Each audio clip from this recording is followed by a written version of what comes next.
S'il y a bien un dessert que j'adore et que pourtant je ne fais jamais, c'est la tarte aux noix de pécan. Vous allez voir, c'est tout simple à faire. Je commence par faire torréfier les noix de pécan quelques minutes au four. Je vais vous mettre tous les ingrédients et les quantités en description. Je commence par mélanger les œufs, le sucre et le beurre jusqu'à ce que ça mousse. Ensuite, je vais rajouter un mélange de sirop d'érable et de miel.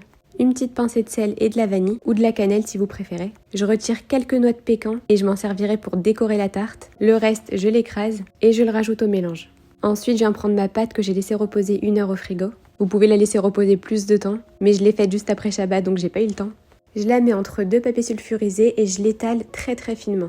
Je vérifie bien que l'épaisseur de la pâte est la même partout et je la mets dans le moule. Si elle se casse, c'est vraiment pas grave. Vous pouvez toujours la ranger une fois qu'elle est dans le moule. Et une fois que c'est prêt, je viens verser le mélange.